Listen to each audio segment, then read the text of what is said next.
आइए भक्तों, आज हम सब मिलकर श्री शिव महापुराण की कथा सुनते हैं। श्री शौनक जी के साधन विषयक प्रश्न करने पर महर्षि सूत जी का उन्हें श्री शिव पुराण की उत्कृष्ट महिमा का सुनाना।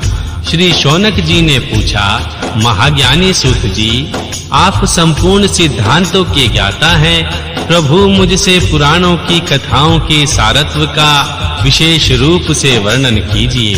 ज्ञान और वैराग्य सहित भक्ति से प्राप्त होने वाले विवेक की वृद्धि कैसे होती है तथा साधु पुरुष किस प्रकार अपने काम क्रोध आदि मानसिक विकारों का निवारण करते हैं।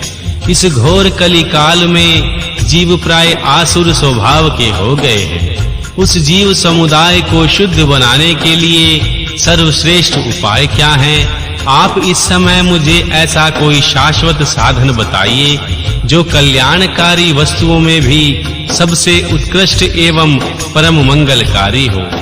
पवित्र करने वाले उपायों में भी सर्वोत्तम पवित्र कारक उपाय हो। तात वह साधन ऐसा हो जिसके अनुष्ठान से शीघ्र ही अंतकरण की विशेष शुद्धि हो जाए। उससे निर्मल चित्त वाले पुरुष को सदा के लिए शिव की प्राप्ति हो जाए। श्री सूत जी ने कहा, मुनि श्रेष्ठ शौनक जी, तुम धन्य हो, क्योंकि तुम्हारे हृदय में पुराण कथा सुनने का विशेष प्रेम एवं लालसा है। इसलिए मैं शुद्ध बुद्धि से विचार करके तुम्हें परम उत्तम शास्त्र का वर्णन करता हूँ। वत्स, वह संपूर्ण शास्त्रों के सिद्धांत से संपन्न, भक्ति आदि को बढ़ाने वाला तथा भगवान शिव को संतुष्ट करने वाला है। कानों के लिए रसायन अमृत स्वरूप तथा दिव्य है। तुम उसे सुना करो। मुने, वह परम उत्तम शास्त्र है श्री शिव पुराण, जिसका पूर्व काल में भगवान शिव ने ही प्रवचन किया था। यह काल रूपी सर्प से प्राप्त होने वाले महान त्रास का विनाश करने वाला है। गुरुदेव श्री व्यास ने श्री सनत कुमार मुनि का उपदेश पाकर बड़े आदर से संक्षेप में ही इस पुराण का प्रतिपादन किया है। इस पुराण के प्रणयन का उद्देश्य है कलयुग में उत्पन्न होने वाले मनुष्य के परम हित का साधन। यह श्री शिव पुराण परम उत्तम शास्त्र है। इसे इस भूतल पर भगवान शिव का वडमय स्वरूप समझना चाहिए और सब प्रकार से इसका सेवन करना चाहिए। इसका पठन और सुनना सर्व साधन स्वरूप है। इसमें शिव भक्ति पाकर श्रेष्ठतम स्थिति में पहुंचा हुआ मनुष्य शीघ्र ही शिव पद को प्राप्त कर लेता है।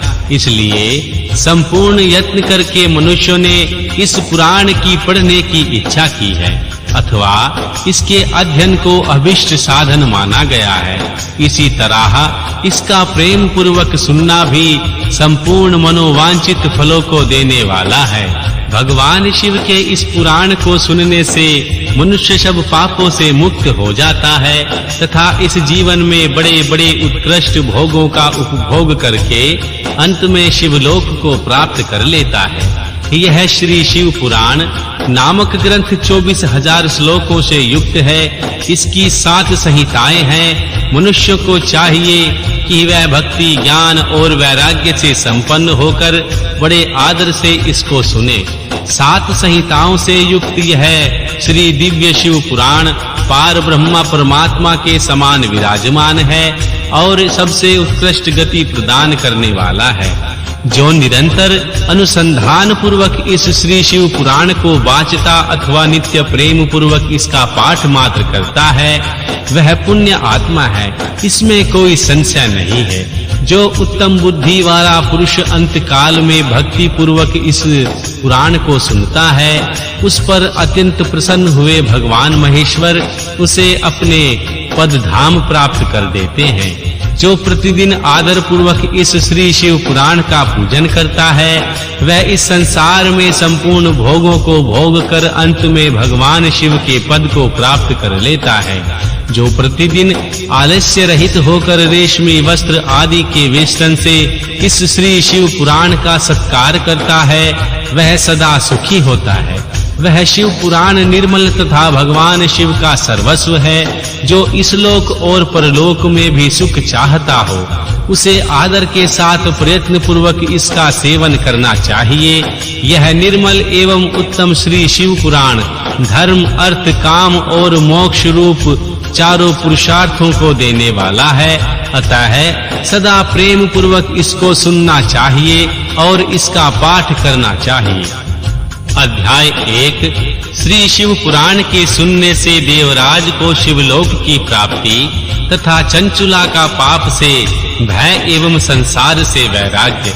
श्री शौनक जी ने कहा, महाभाग सूत जी, आप धन्य हैं, परमार्थ तत्व के ज्ञाता हैं। आपने कृपा करके हम लोगों को यह बड़ी अद्भुत एवं दिव्य कथा सुनाई है। भूतल पर इस कथा के समान कल्याण का सर्वश्रेष्ठ साधन कोई दूसरा नहीं है।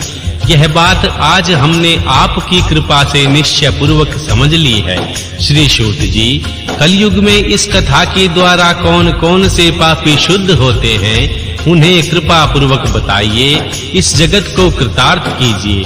श्री सूत जी बोले, मुने, जो मनुष्य पापी, दुराचारी, खल तथा काम, क्रोध आदि में निरंतर डूबने वाला है, वे भी इस पुराण के सुनने पढ़ने से अवश्य ही शुद्ध हो जाते हैं। इसी विषय में जानकर मुनि इस प्राचीन इतिहास का उदाहरण दिया करते हैं, जिसके सुनने मात्र से पापों का पूर्णतः नाश हो जाता है।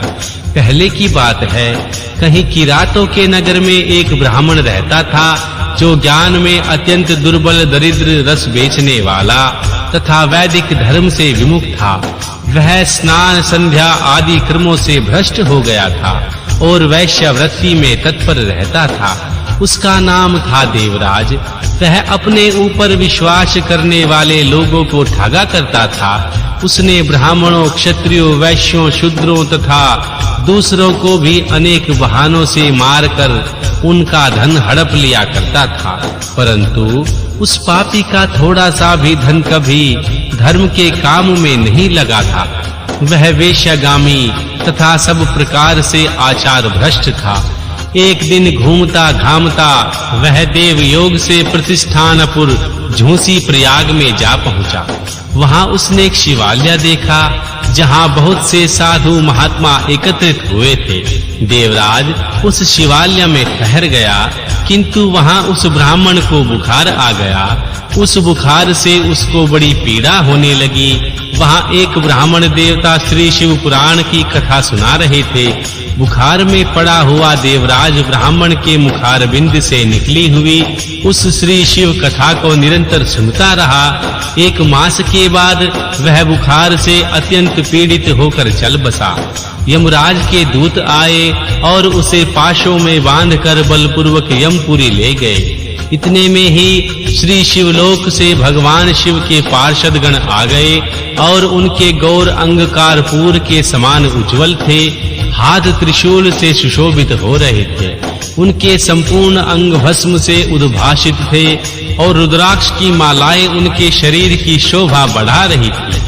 वे सब के सब क्रोध पूर्वक यमपुरी में गए और यमराज के दूतों को मार पीट कर बारंबार धमकाकर उन्होंने श्री देवराज को उनके चंगुल से छुड़ा लिया।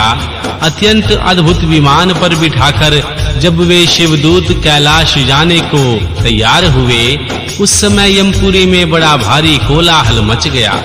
उस कोलाहल को सुनकर धर्मराज अपने भवन के बाहर आए और उन्होंने रुद्रों के समान प्रतीत होने वाले उन चारों दूतों को देखकर धर्मज्ञ धर्मराज ने उनका विधि पूर्वक पूजन किया और ज्ञान दृष्टि से देखकर सारा वृतांत जान लिया। उन्होंने भय के कारण भगवान शिव के उन महात्मा दूतों से कोई बात नहीं पूछी, उल्टे उनकी पूजा एवं प्रार्थना की। तत्पश्चात वे शिवदूत कैलाश को चले गए और वहां पहुंचकर उन्होंने उस ब्राह्मण को दया सागर सांब सदाशिव के हाथों में दे दिया। श्री शौनक जी ने कहा, महाभाग सूत जी, आप सर्वज्ञ हैं। महामते, आपके कृपा प्रसाद से मैं बारंबार कृतार्थ हुआ हूँ। इस इतिहास को सुनकर मेरा मन अत्यंत आनंद में निमग्न हो गया है। अतः भगवान शिव में प्रेम बढ़ाने वाली शिव संबंधिनी दूसरी कथा को भी कहिए।